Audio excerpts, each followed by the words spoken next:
Hi hello welcome to post 360. నేను మీ మురళీరాపల్లి. నిజం చెప్పాలంటే హిజ్రాలు చాలా సన్నిహితంగా ఉంటారు ఒకరితో ఒకరు. వాళ్ళంతా ఒక యూనిటీగా ఉంటారు ఎప్పుడు చూసినా కూడా. వాళ్ళ మధ్య చిన్న చిన్న గొడవలు వచ్చినప్పటికి కూడా చాలా సమర్థవంతంగా సర్దుకొని వెళ్తూ, వాళ్ళకంటూ ఒక అమ్మ ఉండి వాళ్ళందరినీ కంట్రోల్ చేస్తూ, ఒక సిస్టమాటిక్‌గా హిజ్రాల యొక్క జీవన విధానం నడిచిపోతూ ఉంటుంది.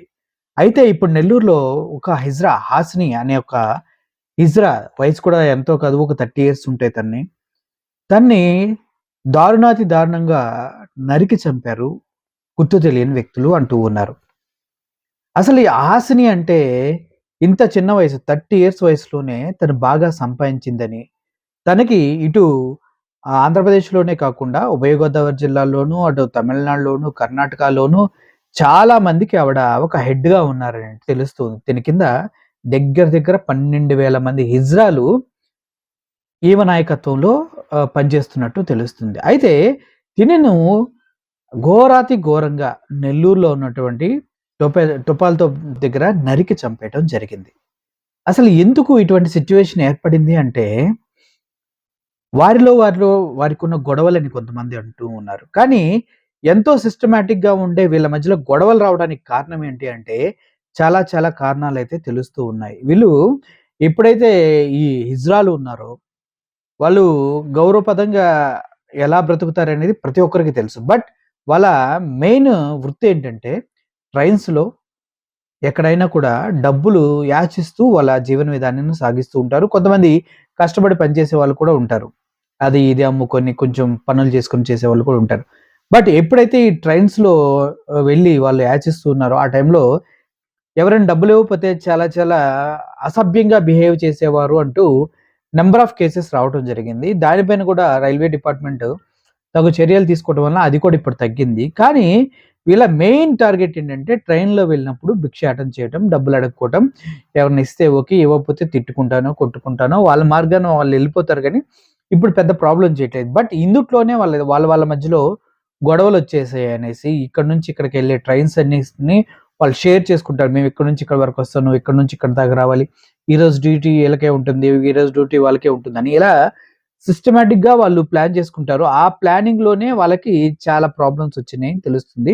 అంతేకాదు ఎక్కడైనా, ఇక్కడైనా కూడా కొత్తగా, కొత్తగా ఏదైనా ఆఫీసులు కానీ ఏమైనా ఓపెన్ చేసినప్పుడు కూడా ఏరియాస్ వైస్ వాళ్ళు సెలెక్ట్ చేసుకుంటారు. ఆ ఏరియాలో కొత్త షాప్ ఓపెన్ అయినా, ఆఫీస్ ఓపెన్ అయినా వాళ్ళొచ్చి పూజ చేసి ఎంతో కొంత డబ్బులు తీసుకొని వెళ్తూ ఉంటారు.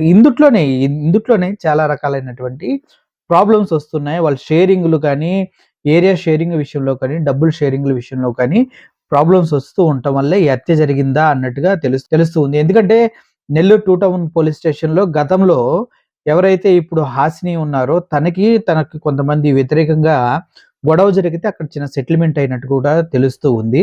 ఇప్పుడు ఈ హాసిని అనే తను 4, 5 ఇల్లు ప్రాపర్టీస్ కొనుక్కున్నారు. వాళ్ళ తల్లిదండ్రులకు కూడా ఇల్లు కట్టించారు. అదే విధంగా తన సొంత ఊర్లో ఒక మహాలక్ష్మి టెంపుల్ కట్టించారు. ఆ టెంపుల్‌లో పూజ కోసం అనేసి తనకు అనుచరులుగా ఉన్నవాళ్ళు సన్నిహితులతో కలిసి పూజ చేయటానికి వెళ్ళటం జరిగింది. ఆ పూజ అయిపోయిన తర్వాత తిరిగొచ్చే క్రమంలో హాసిని కారులో రావడం జరిగింది. తన అనుచరులు ఎవరైతే ఉన్నారో వెనకాల ఆటోలో రావడం జరుగుతూ ఉంటుంది. సో, ఈ ఈ ఎప్పుడైతే ఈవిడ కారులో ముందుగా బయలుదేరి వస్తూ ఉన్నారో, నెల్లూరులో తపాల్ తోపు అని ఒక ప్లేస్ ఉంది. అక్కడికి రాగానే తన పైన అటాక్ చేసి విచక్షణ రహితంగా అటాక్ చేయటమే కాదు, గొడ్డలతో నరికినట్టుగా గొంతు పైన నరికి చంపేసినట్టుగా తెలుస్తుంది. వెనక వచ్చేవారు వచ్చేలోపు తిను ఆహ్, స్పృహ కోల్పోయి పడి ఉన్నారు. తిన్ని హాస్పిటల్‌కి షిఫ్ట్ చేసే టైంలో చనిపోయారని తెలుస్తుంది. తిన కోసం చాలామంది ఇప్పుడు హాస్పిటల్ దగ్గరకొచ్చేసి చాలామంది హిజ్రాలు బాధపడుతూ ఉన్నారు. అయితే ఈ గేమ్ అంతటికి కారణం ఏంటి? తన్ని బేసికల్‌గా ఒక హిజ్రాని చంపడానికి ఏ మగోళ్ళు కానీ, ఆడోళ్ళు గాని ట్రై చేయరు. ఎందుకంటే అది ఎంత పాపమని ఫీల్ అవుతూ ఉంటారు. హిజ్రాలను చంపడం ఒక నైతిక విలువలు లేని వ్యక్తి చేసేదని కూడా అంటూ ఉంటారు. సో, వీరిలో వీరే, వీరిలో వీరే చంపేసుకున్నారా? ఇజ్రాయెల్ మధ్య జరుగుతున్న గొడవలే దీనికి కారణమా?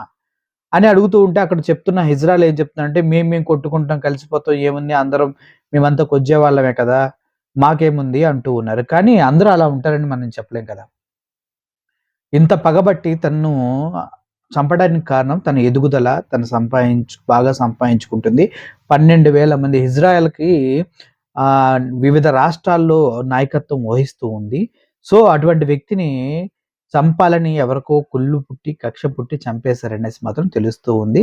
ఇజ్రాయెల్ పైన ఇటువంటి అటాకులు చేయటం, అది గూడా మొన్నటి వరకు చాలామంది ఆడపిల్లల పైన అఘాయిత్యాలు కానీ, వేధింపులు గానీ జరగటం చూస్తూనే ఉన్నాం. బట్ ఇప్పుడు ఇజ్రాయెల్ పైన కూడా ఇటువంటి దారుణంగా అటాకులు చేసి చంపే సిట్యుయేషన్స్‌కి జనాలు దిగజారిపోయారా అంటే యెస్ అనే చెప్పాల్సొస్తుంది. మొత్తానికి వీళ్ళ మధ్య గొడవకు కారణం హాసిని అనే హిజ్రా బాగా సంపాదించటం, తక్కువ వయసులోనే 12,000 మంది హిజ్రాలకు నాయకత్వం వహించటం, తద్వారా వీళ్ళ ఏరియాస్ వైస్ పంచుకునే విషయాల్లో గొడవలు రావటం, ట్రైన్‌లో భిక్షాటనకెళ్ళే క్రమంలో వీళ్ళకి ప్రాబ్లమ్స్ రావటం. సో, ఎవరినైతే హాసిని కంట్రోల్ చేస్తూ ఉందో వాళ్ళు తట్టుకోలేక ఇటువంటి దారుణమైనటువంటి మర్డర్ ప్లాన్ చేశారా అనేసి తెలుస్తూ ఉంది. దారుణంగా తనని హతమార్చారా అనేసి తెలుస్తూ ఉంది. సో, ఏది ఏమైనప్పటికీ ఇది మాత్రం చాలా అమానవీయం. ఒక హిజ్రాని చంపడం నేనైతే ఫస్ట్ టైమ్ వింటున్నా. ఇలా వెంటబడి నరికి చంపడం అనేది. ఆర్థికంగా బలంగా ఉన్నంత మాత్రాన ప్రాణాలు తీసే స్థితికి వెళ్ళకూడదు ఎక్కడైనా, ఏ సిస్టంలోనైనా. బట్ ఇంకో అభియోగం కూడా ఉంది. ఈ నెల్లూరులో హిజ్రాలు విచ్చలవిడిగా రెచ్చిపోతూ ఉంటారనేసి. వాళ్ళు హాస్పిటల్‌లోకెళ్ళి హాస్పిటల్‌లోకెళ్ళి డబ్బులడిగినా కూడా ఎవరైతే అక్కడ బాధలతో వస్తారో వాళ్ళ దగ్గరికి కూడా ఎళ్లి కూడా మానవత్వం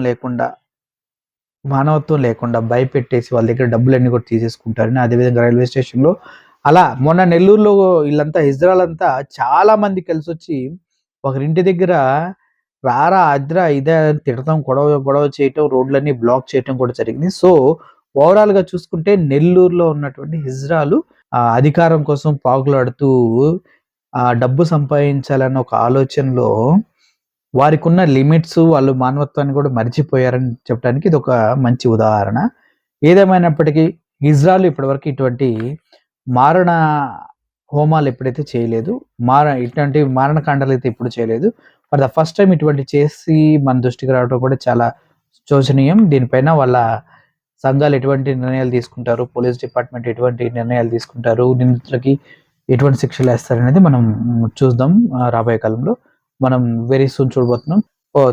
ఆంధ్రప్రదేశ్ గవర్నమెంట్ దీనిపైన మంచి చర్య తీసుకొని ఎవరైతే నిందితులు ఉన్నారో వారికి కఠినంగా శిక్ష పడే విధంగా చేయాలని మనసారా కోరుకుంటూ సెలవు తీసుకుంటున్నాను. అదేవిధంగా హాసిని అండ్ తన యొక్క కుటుంబానికి మేము ప్రగాఢ సానుభూతి తెలియజేస్తూ ఉన్నాం మా పోస్ట్ 360 తరపున. Thank you for watching this video. I'm only signing off. Thank you so much.